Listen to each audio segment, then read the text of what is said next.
जो बालक गया था उसमें स्त्री पुरुष का कोई भेदभाव नहीं था, लेकिन आप में स्त्री पुरुष का भेदभाव था, इसलिए हमने वस्त्र पहन लिए। यही कारण है कि हमने वस्त्र धारण कर लिए। बोले चलो ठीक है, फिर पीछे पीछे जाते हैं, वापस नहीं आते। बार बार सुखदेव जी को आवाज करके बुलाते हैं, पुत्र मत जाओ, रुक जाओ, मेरे पास आ जाओ, वापस आ जाओ। जैसे ही ऐसा कहते हैं तो श्री सुखदेव जी के बदले जो पेड़ पौधे होते हैं, जो पेड़ होते हैं, पत्ते होते हैं, उनकी तरफ से जवाब देते हैं कि अब हम आने वाले नहीं।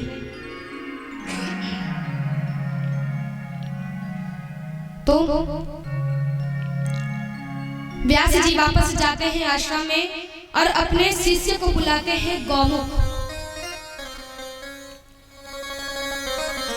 गौमुख को बुलाते हैं और उनसे कहते हैं कि मैं तुम्हें 2 श्लोक देता हूं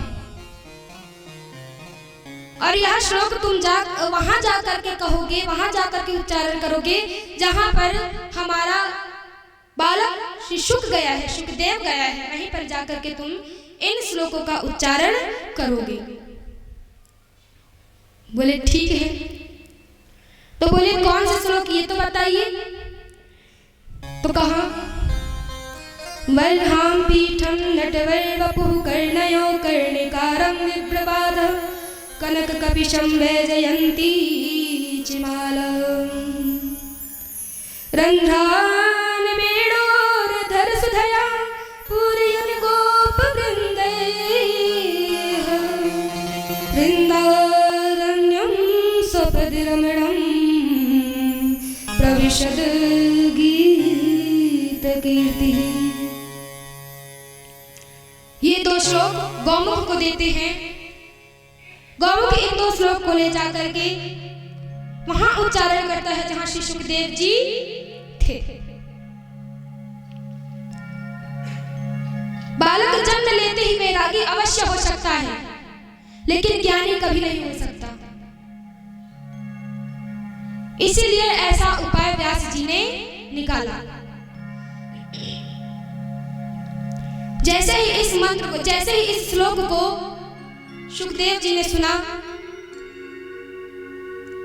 वे तुरंत शिष्य के पास पहुंचते हैं और उनसे पूछते हैं कि यह श्लोक आपको कहां से मिला है, किसने दिया है, कहां से आपको मिला यह श्लोक, हम भी जानना चाहते हैं, इतना सुंदर श्लोक कहां से आया। बोले ऐसे हमारे गुरु जी के पास 18,000 श्लोक हैं, बल्कि इससे भी सुंदर सुंदर श्लोक हैं।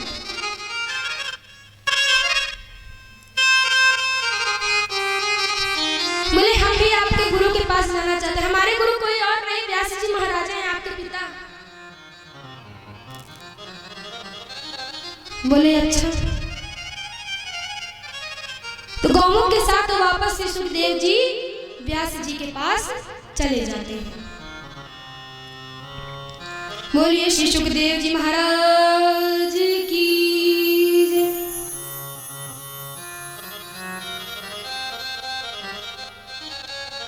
अच्छा, नारद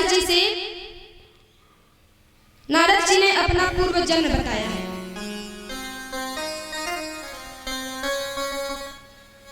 कि उन्हें कैसे भगवान की प्राप्ति हुई थी, उन्हें कैसे इतना बड़ा पद मिला, उन्होंने क्या क्या किया अपने जीवन में।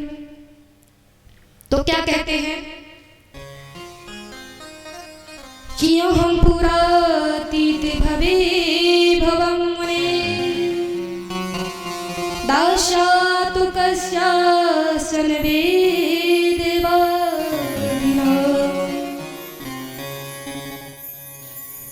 कहते हैं कि पूर्व जन्म में मैं वेदवादी ब्राह्मणों के दासी का पुत्र था, उनके गर्भ से मैंने जन्म लिया। और वहीं पर जब मैं छोटा ही था, बालक ही था, तो वहां पर चतुर्मास करने आए मुनियों की सेवा में मुझे मेरी माँ ने लगा दिया।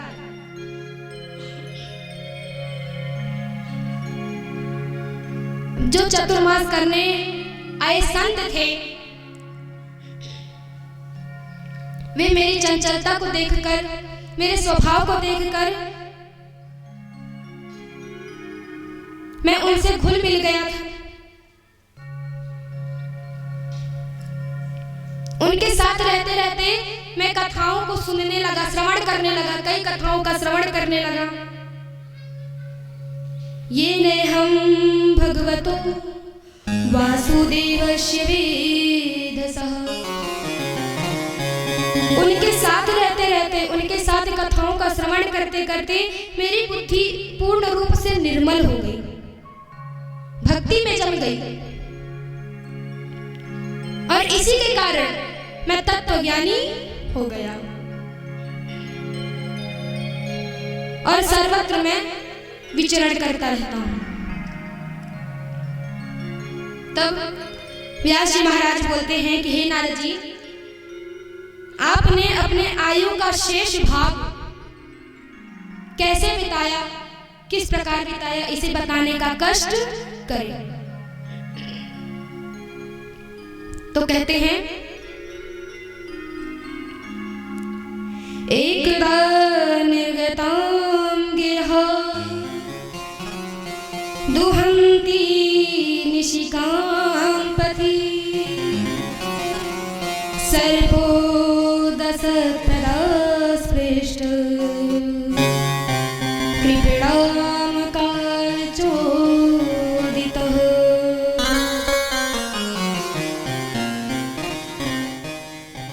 जब संत थे तब मैं उनके पास जाने के लिए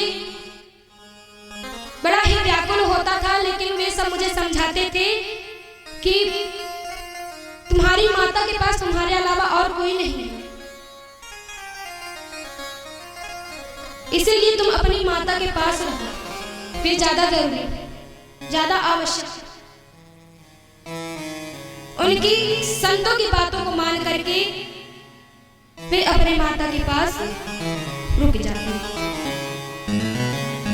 लेकिन भगवान भी ऐसा चाहते थे कि वे भगवान नारद जी हमारी शरण में आए। तो जब नारद जी की मां एक दिन रात्रि को गाय धोने के लिए गई थी, तो वहीं पर एक सर्प ने डस लिया और उसी के कारण वहीं पर नारद जी की माता का प्राणांत हो गया। उसके बाद जब मेरी माता का प्राणांत हो गया, तब मैं भक्ति युक्त चित्त से भगवान का ध्यान करने लगा और संतों ने मुझे जो ज्ञान दिया था, जो समझाया था, उसका पालन करता। अच्छा, यहाँ कौन कौन है जो संतों की बातों का पालन करते हैं? कौन कौन है जो संतों के वचनों का महत्व जानते हैं, समझते हैं, मानते हैं?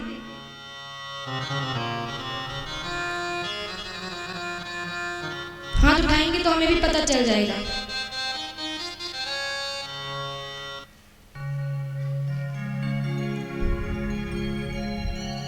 तो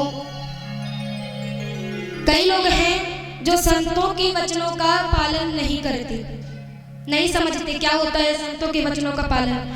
अभी देखिए, हमारे घर में किसी के घर में संत आ जाए तो व्यक्ति की क्या प्रतिक्रिया होती है। घर में वे बैठे रहते हैं, टीवी देखते हैं, बाहर से आवाज आई संत की, घर में बैठे बैठे बोलेंगे पधारिए संत जी, पधारिए गुरुवर। कैसा आना हुआ, क्या तरीका है? क्या संत का सम्मान इसी प्रकार होना चाहिए?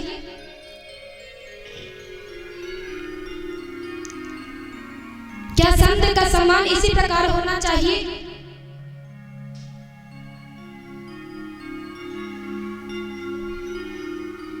बातों से हर बात नहीं होती, बातों से सब कुछ कुछ संभव हो जाए ये जरूरी नहीं है, कुछ सम्मान भी करना चाहिए, कुछ प्रतिक्रियाएं भी होती हैं।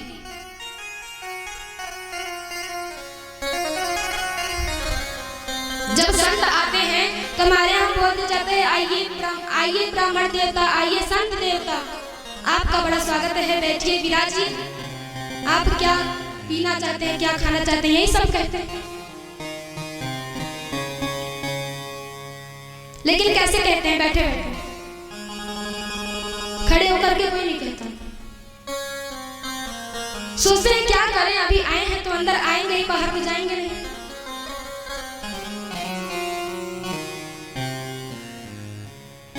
लेकिन सम्मान नाम की भी कोई बात होती है, कोई चीज होती है। तो संतों का सम्मान इस प्रकार नहीं होता। उन्हें प्रेम से उनके पास जाकर के उन्हें बैठाना चाहिए, उन्हें बुलाना चाहिए, उनका हाल चाल पूछना चाहिए, उनकी बातों का उनसे ज्ञान प्राप्त करना चाहिए। जितना ज्ञान प्राप्त करेंगे उतना ही आपके अंदर ज्ञान आएगा। लेकिन कई लोग कहते हैं कि हमारे अंदर ज्ञान बहुत है, हमें ज्ञान की आवश्यकता नहीं है। हमें ज्ञान बहुत है, हमें ज्ञान की आवश्यकता नहीं, हमें किसी की आवश्यकता नहीं। जैसे सबसे बड़े ज्ञानी वही हो, पूरे संसार में और कोई है ही नहीं। तो कौन कौन करेगा संत की सेवा? अच्छा, संत की सेवा से मिलता क्या है? क्या प्राप्त होता है संत की सेवा से? संतों की सेवा, माता पिता की सेवा और गुरुओं की सेवा जो व्यक्ति करता है वह सारा नोट किया जाता है भगवान के पास और वो उसके बराबर होता है। आप भगवान की पूजा कर रहे हैं, आप ऐसा मत समझिए कि आप किसी गुरु की पूजा कर रहे हैं, किसी गुरु का सम्मान कर रहे हैं, या किसी संत का सम्मान कर रहे हैं, या किसी माता पिता का सम्मान कर रहे हैं। आप भगवान का सम्मान कर रहे हैं।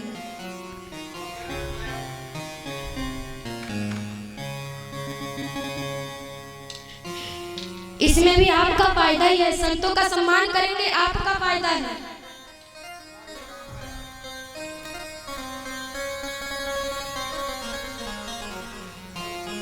तो कौन कौन करेगा संतों की सेवा? संतों की सेवा कौन कौन करेगा? यदि समझ में आई हो मेरी बात तो सभी हाथ उठाएंगे, नहीं आई तो वे नहीं उठाएंगे।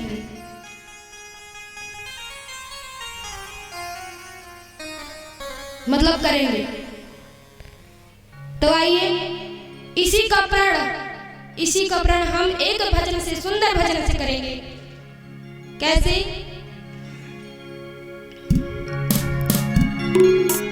संतन के संग लाग रे तेरी अच्छी बनेगी, संतन के संग लाग रे तेरी अच्छी बनेगी, संतन के संग लाग रे तेरी अच्छी बनेगी, संतन के संग लाग रे तेरी अच्छी बनेगी, संतन के संग लाग रे तेरी अच्छी बनेगी, अच्छी बनेगी तेरी बिगड़ी बनेगी, अच्छी बनेगी तेरी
जी की बन गई, ध्रुव जी की बन गई, प्रहलाद जी की बन गई, ध्रुव जी की बन गई, प्रहलाद जी की बन गई। हरि कीर्तन में लागने तेरी अच्छी बनेगी, हरि कीर्तन में लागने तेरी अच्छी बनेगी, हरि कीर्तन में लागने तेरी अच्छी बनेगी, हरि कीर्तन में लागने तेरी अच्छी बनेगी। जय हो।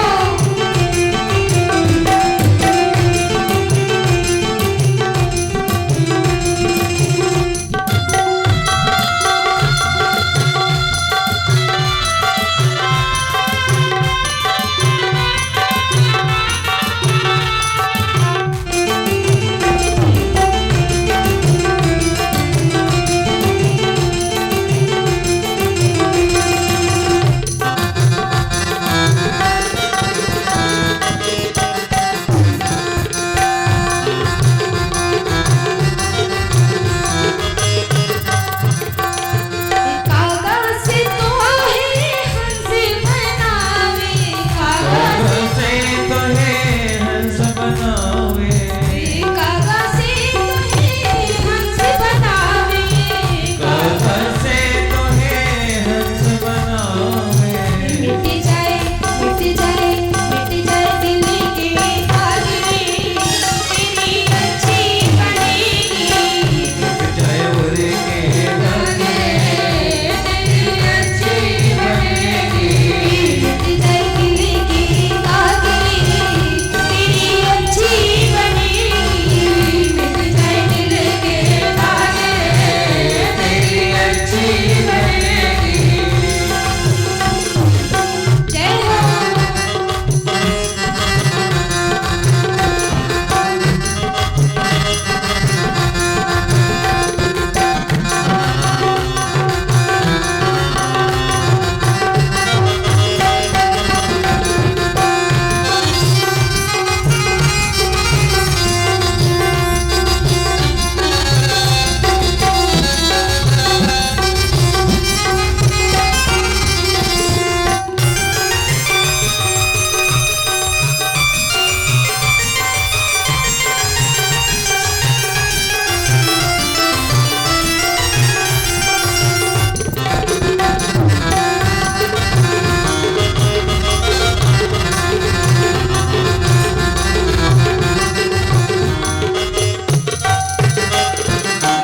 संतन के संग भक्ति बढ़ेगी, संतन के संग भक्ति बढ़ेगी, संतन के संग भक्ति बढ़ेगी, संतन के संग भक्ति बढ़ेगी।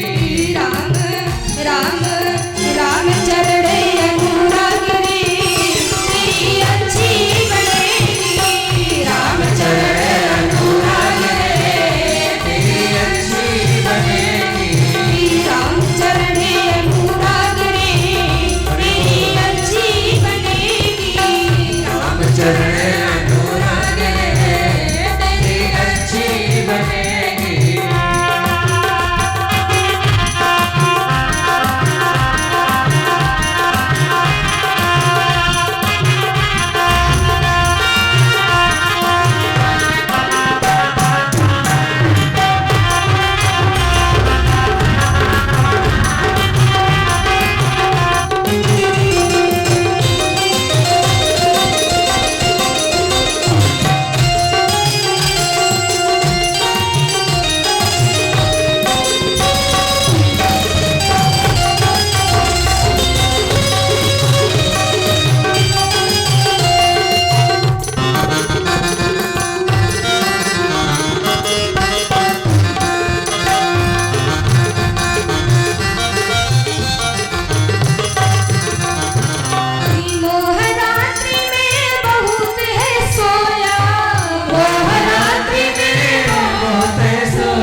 यहाँ जब माता की मृत्यु हो जाती है तब नारद जी क्या करते हैं कि जंगल में जाकर भक्ति युक्त से भगवान का ध्यान करने लगते हैं। भगवान की छवि उनके हृदय में, उनके मन में धीरे धीरे बनने लगी। और जब नारद जी के हृदय में, मन में भगवान की छवि आई तो कुछ ही क्षण बाद वह फिर वापस चली गई। अब जब नारद जी ने उस क्षण को देखा, भगवान के स्वरूप को देखा, तो उस स्वरूप को देखने के लिए वह बार बार छटपटाने लगे, बार बार व्याकुल होने लगे। तभी आकाशवाणी होती है कि हे नारद, तुमको मेरा क्षणिक दर्शन, संतों दर्शन द्वारा, संतों के दर्शन से मेरे स्वरूप का दर्शन हुआ है तुम्हें। संतों की सेवा के कारण मेरा क्षण मात्र के लिए स्वरूप का दर्शन तुम्हें हुआ है। कुछ समय बाद तुम इस शरीर को त्याग दोगे, परंतु तुम्हें मेरी स्मृति बनी रहेगी। प्रलय के बाद पुनः जन्म लेकर के सानिध्य प्राप्त करोगे। तत्पश्चात नारद जी ने क्या किया कि सुदामा नामक पर्वत पर जा करके भगवान के गुणगानों का गान करने लगे। भगवान के गुणगानों को गाते हुए मृत्यु की प्रतीक्षा करने लगे। मृत्यु के बाद भगवान के पार्षद बने। प्रलय का समय आने पर मैं ब्रह्मा जी के पेट में चला गया और जब पुनः सृष्टि हुई तब मैं अन्य मरीचियों के साथ ब्रह्मा जी की गोद से जन्म लिया, ब्रह्मा जी की गोद से उत्पन्न हुआ। बोलिए नारद जी भगवान, नारद जी महाराज की जय हो।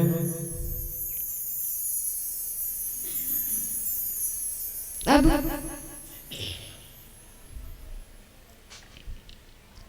समय हमारा हो चुका है।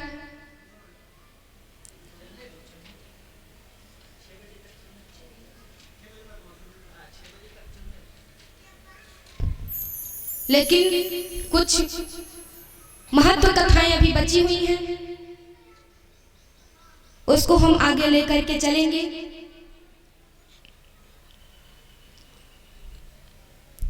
एक रशखान नाम के व्यक्ति थे। वे भगवान को नहीं जानते थे। भगवान क्या होते हैं, कहाँ के हैं, क्या है, नहीं मालूम। तो एक बार क्या हुआ, वे अपने काम पर जा रहे थे। लोगों की आदत होती है, कई लोगों की आदत होती है कि जब वे काम पर जाते हैं तो पास की दुकान में जाकर के पान खाते हैं।